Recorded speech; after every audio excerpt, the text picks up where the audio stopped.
Good afternoon. My name is Mbita Chitala, and I have something to say concerning our political situation in our country. The first thing I would like to comment on is my sincere belief that it's important that the UPND government, led by President Hichilema, considers uh, two ideas. One, the idea of ensuring that the lacunas in our constitution are removed so that we can have a constitution that will stand the test of time. Secondly, some ideas in terms of job creation, particularly for the young people who were the majority that elected the new government, and for which there has been an enormous cry by the young people that they need jobs.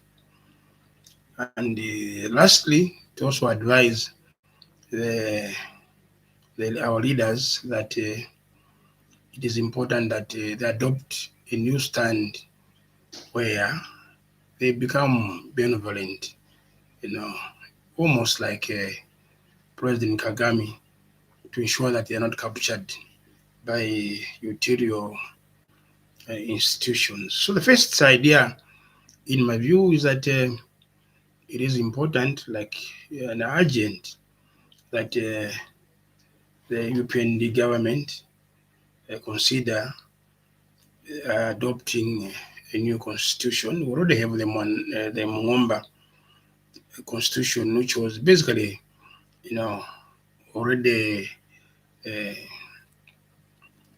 cleared with us the people, and which provided for the devolution of power, and took into account all the basic yearnings that we had been wanting to have since 1964.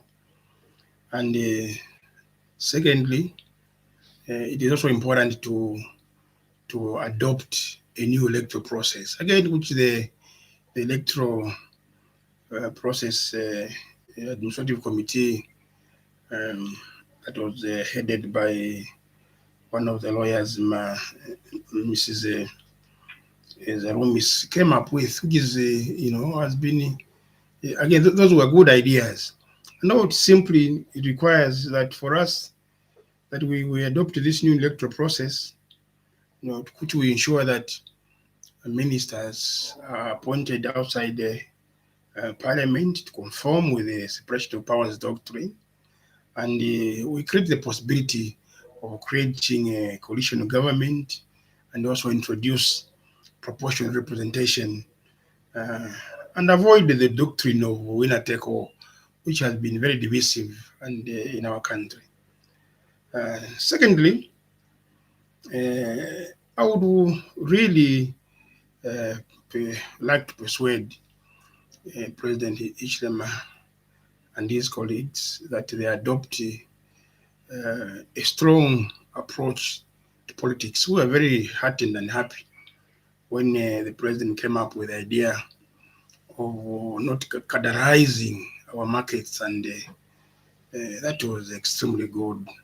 And that was leadership, in spite of some of his colleagues who having wanted to continue that very terrible experience. And this should go on to many programs. Otherwise, if we are not uh, careful, we could also have this government being captured again by either cadres, or being captured by corrupt civil servants, or being captured by the comprador business hawks that absolutely no, they just think of themselves, or even being captured by donors who normally use so-called aid to try and as a dependency tool to enslave nations.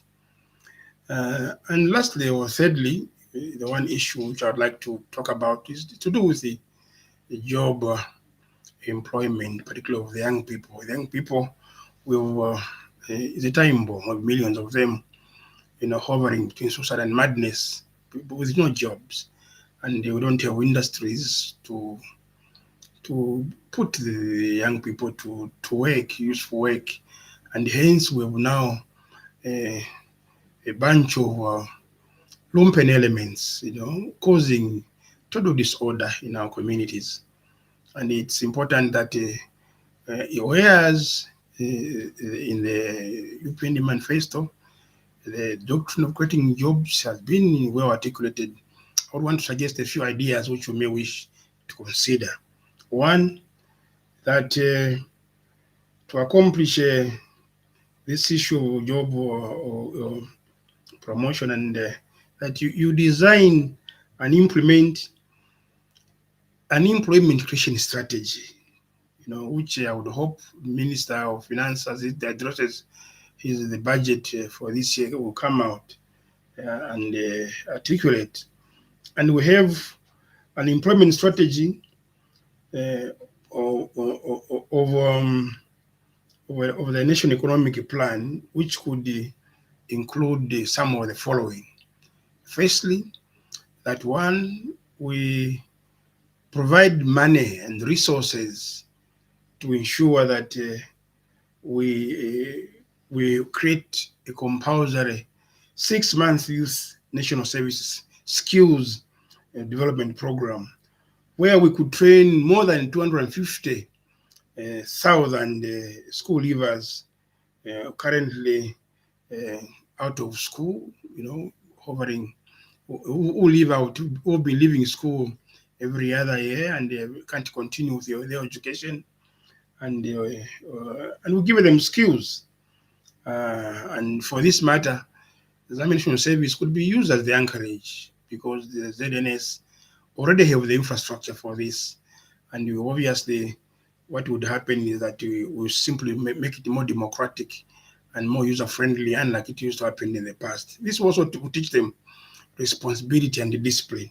Secondly, I would also argue the government to consider the idea of introducing a youth learnership wage and youth training subsidies to companies that provide youth apprenticeships on job training, where again more than 100,000 people can be trained and be given jobs and skills such as in carpentry and bricklaying and so on, and be useful.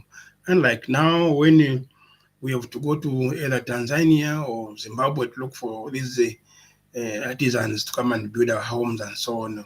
Again, for this, it's not just talking. We need to provide resources and the structures and the ministries which are tasked to do this.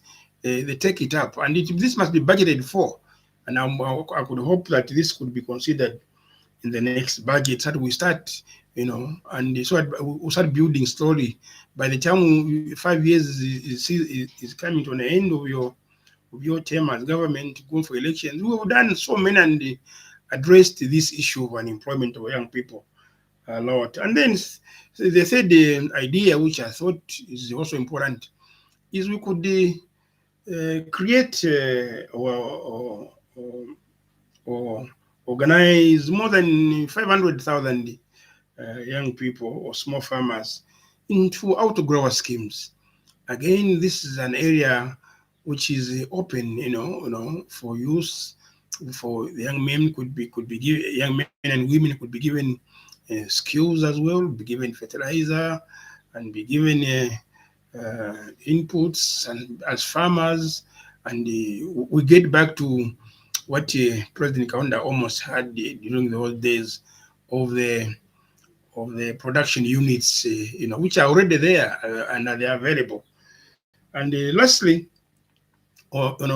which is something I think has already been articulated by the UPND manifesto, is to create innovative projects such as the rural roads program along the lines of the Push project or the Clean Towns project, or to create industrial estates the districts, and where Again, the government should be able to provide, to create a fund to provide credit as well as land and technical training, and establish, more importantly, in my view, one or two or three free trade zones on the lines of Shenzhen, what the Chinese did, that will create a town called Shenzhen, which has now become the Silicon Valley of China.